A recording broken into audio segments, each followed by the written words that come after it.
Welcome to today's topic. Today we are continuing with that chapter, and the topic for discussion is electrical energy and power. In this topic, we will be obtaining the familiar expression power P is equal to VI. Let's start our discussion. We consider a conductor through which a current I is flowing. Conductor AB through which a current I is flowing. So current I is flowing in this direction, that is from A to B. So as per the theory, we know A will be at a higher potential compared to B. Potential at A will be more than the potential at B. So if we find the potential difference between A and B, the potential difference V is equal to VA minus VB. Since VA is greater than VB, this V will be greater than 0. That means V will be positive. Greater than 0 means it is positive. Okay. Now, when the current flows from A to B, okay, you know the charges are in motion. Charges, so we consider a time duration delta t time. In a delta t time, how much charges will be flowing? The charge transferred will be Q is equal to I delta t. Okay, so we assume that from A to B in a time delta t, charges flowing are Q, that is given by I delta t. So Q is equal to I delta t. So when the charges flow from A to B, there will be work done in moving those charges. That work done will be the same as difference in potential energy. So what will be the difference in potential energy? The difference in potential energy of those charge Q, it is the same as potential energy difference, that is VB minus VA, not VB, UB minus UA. What do you mean by UB? It is the potential energy at B and UA is the potential energy at A. So, the difference in potential energy for the charges Q delta U is equal to UB minus UA. What is the potential energy of Q at A? That is Q into VA, and that at B is Q into VB. That is QVB minus QVA, that is equal to Q into VB minus VA. So substituting for Q, that is I delta T, we have this expression, and we know VB minus VA is minus V because V is VA minus VB. So substituting for those things, we will have delta U is equal to minus VI delta T. So we have a negative sign there, because of which we mean it is less than 0, that is negative. It is negative. Change in potential energy is negative. What does it mean? In going from A to B, the potential energy of the charge is decreasing. Now we know this force, electrostatic force, that force is a conservative force. So by the conservation of energy, we know what is the change in potential energy will be the change in kinetic energy. Then only the total energy of the charges will remain constant. So we can say delta K is equal to minus delta U. Then only the total change will be equal to 0. So delta K equal to minus delta U. Delta K is what? Change in kinetic energy. So that is equal to VI delta T. So it is positive. You look, change in potential energy, if it is negative, change in kinetic energy has to be positive. So that is positive. Okay. So this is the change in kinetic energy. How will you account for this change in kinetic energy? Change in kinetic energy is positive. It is a positive quantity, means on going from A to B, the kinetic energy of the charges is increasing.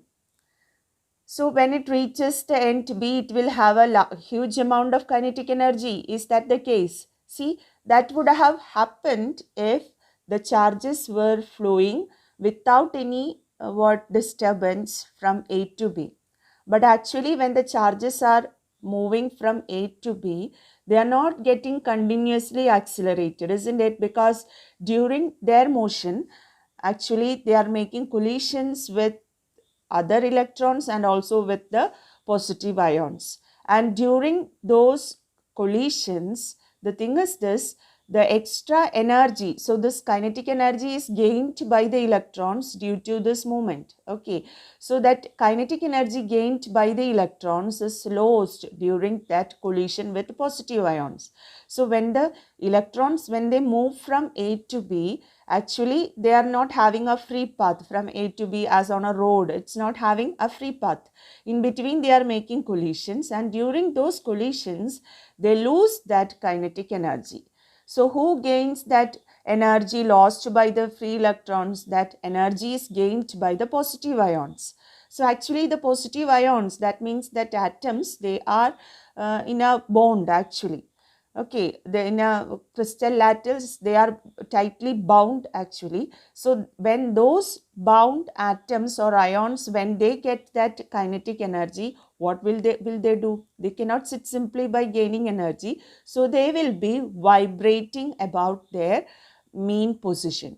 So due to the collision of free electrons with the what atoms or ions, positive ions which are bound, they vibrate about their mean positions vigorously, we can say. Violently they vibrate. It is because of this vibration of these positive ions about their mean position, the conductor gets heated. So it is a common practice whenever current passes through a conductor, we have seen that it gets heated. Why it gets heated? It's because of this vigorous vibration of positive ions in the crystal about their mean position as the free electrons make collisions with them. Okay, so because of that, an amount of energy, so heat is produced, so an amount of energy is dissipated. So that's what we say, an amount of energy is dissipated as heat in the conductor. So the amount of energy dissipated as heat in a conductor in a time interval delta t is delta W equal to Vi delta t. This energy dissipated per unit time is called as the power dissipation in a conductor. So energy is dissipated, that energy dissipated per unit time we call as power dissipation in a conductor. So power dissipation in a conductor is given by P is equal to delta W by delta T. So we get Vi. So this is the expression for power dissipation in a conductor. Now we can write this equation in different forms, like by Ohm's law V is equal to IR. So P becomes I square R. Likewise, in this equation, if we substitute I is equal to V by R, we'll get P is equal to V square by R. So we have the three equations: P is equal to Vi, P is equal to I square R, and P is equal to V square by R. Okay. Now, from where does this power comes from? So actually the power comes from the external source from which the current is drawn. Usually it will be a source of what potential difference, like an electrolytic cell or a battery or something like that. So the thing is this, if the current is drawn from a battery, the source of that energy is the chemical energy stored in that battery. So heat produced in the resistor R, which is connected across the terminals of a cell, heat is produced when the current flows through it. The energy dissipated in the resistor comes from the chemical energy of the electrolyte. So that is the case.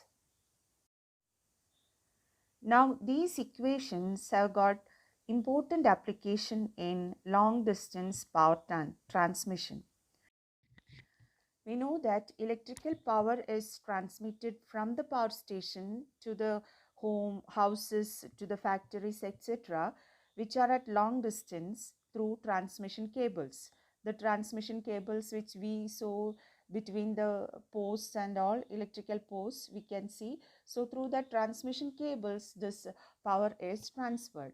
So the thing is this, when we think about this power transmission, our prime aim should be on minimizing energy loss through this transmission cables. That means it is understood when current flows through a conductor, some energy is lost in the form of heat. See, heat produced is a loss. So in transmission, our prime aim should be to minimize this energy loss or minimize this power loss. So how can we minimize this power? That's what we are discussing now. Okay, so we consider a power to be transferred or delivered to a long distance device through transmission cables, and the transmission cables is having resistance Rs, and the power to be transferred is P. Okay, so if the power P is to be transferred, we know P is equal to Pi. Okay, so what is the current flowing through the transmission cables? The current flowing through the transmission cables is P by V. When this current I flows through this transmission cables whose resistance is RC, there will be power dissipation in the transmission cable. Power dissipated in the transmission cables, PC is equal to I square RC. So substituting for I, which is P by V, we have P square by V square. Okay, that is I square into RC. So that is the expression which we have here. The power dissipated in the transmission cable when the current is flowing through it. Okay, now you look at that expression. It is inversely proportional to V square. The power dissipated is inversely proportional to V square. So our aim is to minimize this power dissipation. So to minimize power dissipation, what all things we can do? We can minimize P or RC because they are directly proportional. So if we are decreasing power, means it is as per our needs, how much power is to be transferred. So that we cannot minimize beyond a limit. Likewise, resistance, we can choose materials of low resistivity. We can means we can try as much as possible to minimize RC, but that also beyond a limit we cannot. So the suitable method to reduce the power loss during power transmission is to increase the voltage at which the power is transferred, because PC is inversely proportional to V square of the voltage.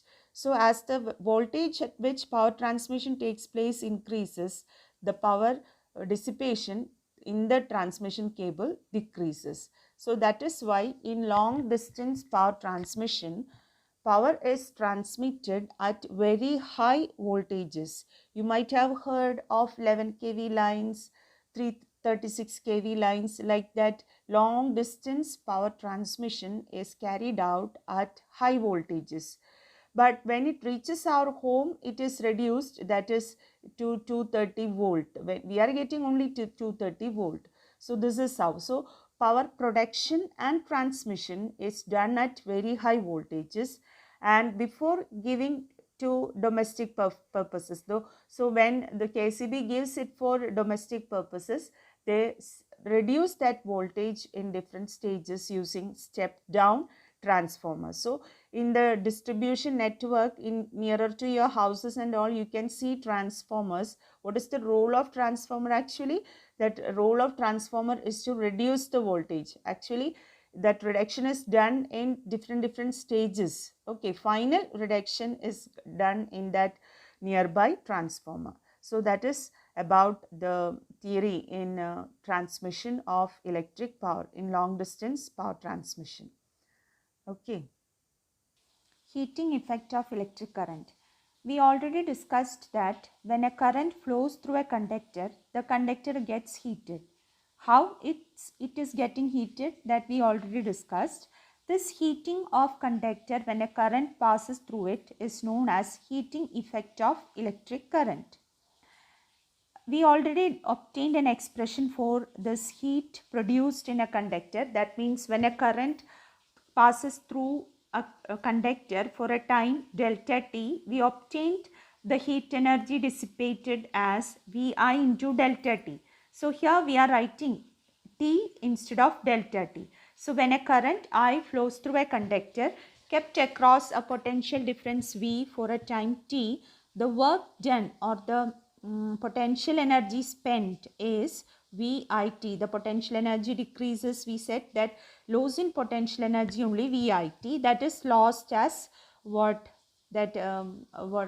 heat. In the absence of any other external effect, this energy is spent in heating the conductor, and hence we can write the amount of heat produced as H is equal to VIT. So this H is the amount of heat produced in a conductor. H is equal to VIT, and we can substitute using Ohm's law as V is equal to IR. Hence we get the other equation, that is H is equal to I square RT. And this equation was experimentally verified by Joule, and this equation is called as Joule's law of heating.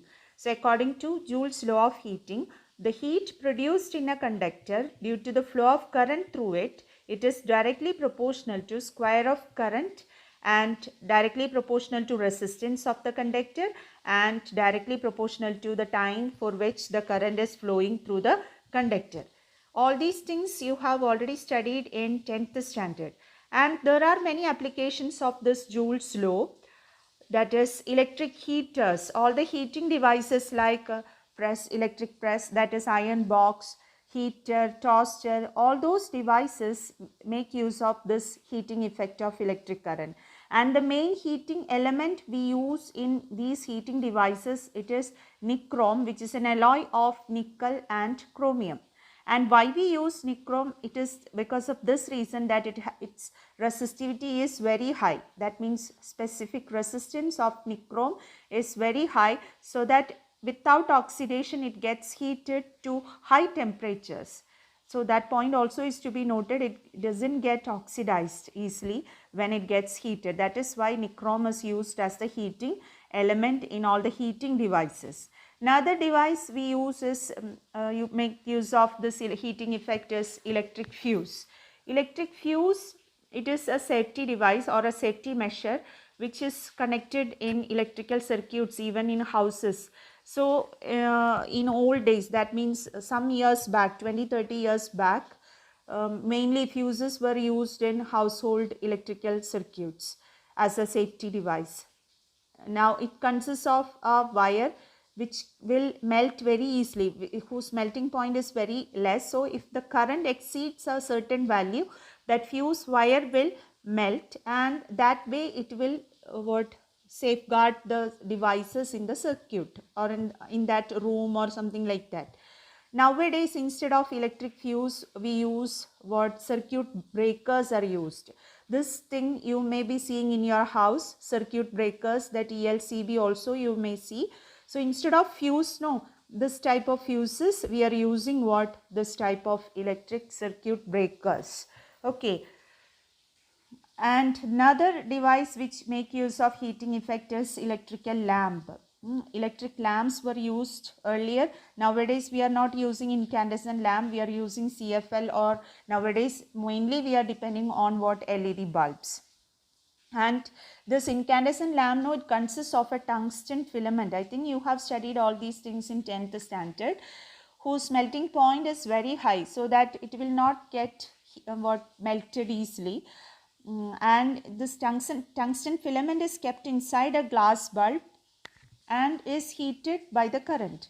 And the main problem with this type of bulb is this: only 5% of electricity is converted to light and the rest is wasted as heat.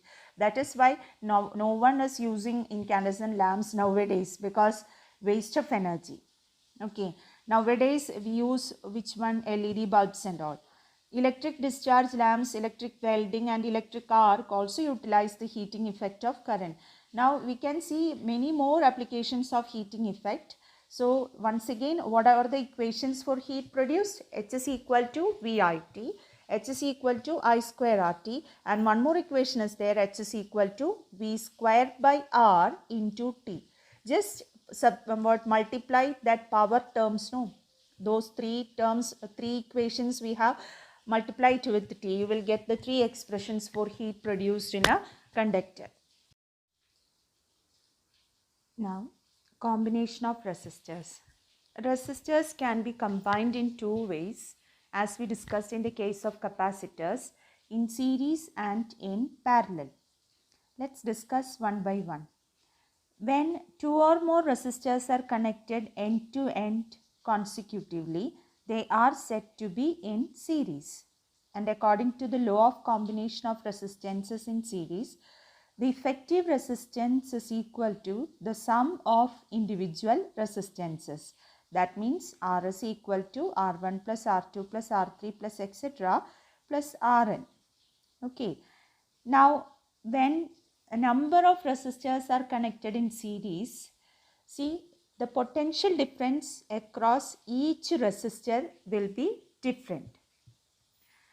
And the total potential difference across the combination will be equal to the potential difference provided by the battery or the cell. Okay, or we can write V is equal to V1 plus V2 plus etc. plus Vn, where V is the total potential difference provided by the battery. And when the resistors are connected in series, the same current will be flowing through each resistance. So these 2 points are to be kept in mind, that is, same current flows through each resistor, but across each resistor the potential difference will be different, and the total potential difference across the combination will be equal to the sum of potential differences across each resistor. Okay, so that is our equation. V is equal to V1 plus V2 plus V3. We are connecting three resistors as shown.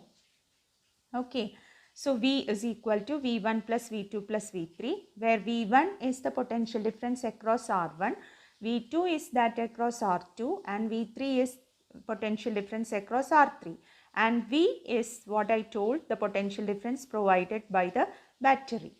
Okay, now according to Ohm's law, we already mentioned the same current is flowing through each resistor. So potential difference across each resistor can be written as V1 equal to IR1, V2 equal to IR2, and V3 equal to IR3. And the total potential difference V can be written as V is equal to IR, where R is the effective resistance.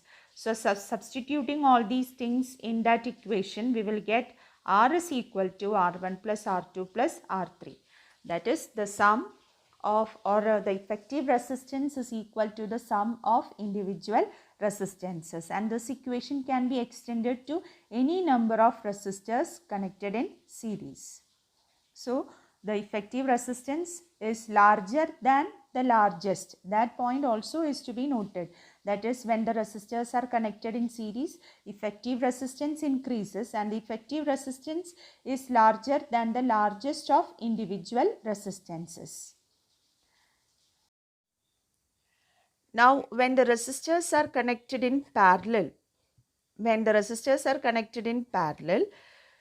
according to the law of combination of resistances in parallel, the reciprocal of effective resistance is equal to the sum of reciprocals of individual resistances. That is, 1 by R is equal to 1 by R1 plus 1 by R2 plus 1 by R3. That is, when a number of resistances are connected in parallel, it is the thing is this, the effective resistance is less than the smallest individual resistance. But in series combination, the effective resistance is increasing, but in parallel combination, the effective resistance is less than the lowest. Now, when a number of resistors are connected in parallel, potential difference across each resistor will be same. In parallel combination, potential difference remains same. Okay, but different current will be flowing through each resistor. The current through each resistance in a parallel combination will be different. But the sum of these currents in parallel combination will be equal to the total current drawn from the cell. Okay, so if in the circuit we have the three resistors connected in parallel, through each resistor the currents are I1, I2 and I3. Okay, then the total current I drawn from the cell will be equal to I1 plus I2 plus I3. That's what we mean. Okay, so we have the expression I is equal to I1 plus I2 plus I3. Now using Ohm's law, we have I is equal to V by R. So for the whole circuit, the current drawn from the cell, I is equal to V by R, where R is the effective resistance of that circuit. Okay, that's what we are going to find. Now to individual resistances, when we apply that equation, I1 is equal to V by R1, I2 is equal to V by R2 and I3 equal to V by R3. Substituting in the expression I is equal to I1 plus I2 plus I3, we will get 1 by R is equal to 1 by R1 plus 1 by R2 plus 1 by R3. That is the effective resistance. The reciprocal of the effective resistance will be equal to the sum of reciprocals of individual resistances. Now, if we make a comparison between parallel and series connection, so as we said, in parallel combination, potential difference across each resistor will be same. That is the most advantage. That means in household wiring, when we consider the household wiring, we need each device at home should get the same potential difference. So the method of connection or combination which we choose in household wiring system is parallel combination. So that advantage of parallel combination over series, that's what we are discussing. If one electrical appliance stops working due to some defect, then all other appliances keep working normally in parallel connection. But in series connection, when the resistors are connected in series, devices are connected in series, when one is not working due to some defect, the other appliances also will not work because that connection will not be complete. In parallel circuits, each electric appliance has its own switch due to which it can be turned on or off independently. But in series, it is not possible. You cannot connect separate switch for separate devices. Each appliance gets the same voltage as the power source, and in series, it will not get the same voltage, and the overall resistance of the household circuit is reduced, due to which the current drawn from the power supply is high. But in series circuit, overall resistance of the circuit increases, due to which the current drawn from the power source is low. So these are the important points of comparison between parallel and series combination, or we can say the advantages of parallel combination over series combination, because of which we prefer parallel combination in household wiring.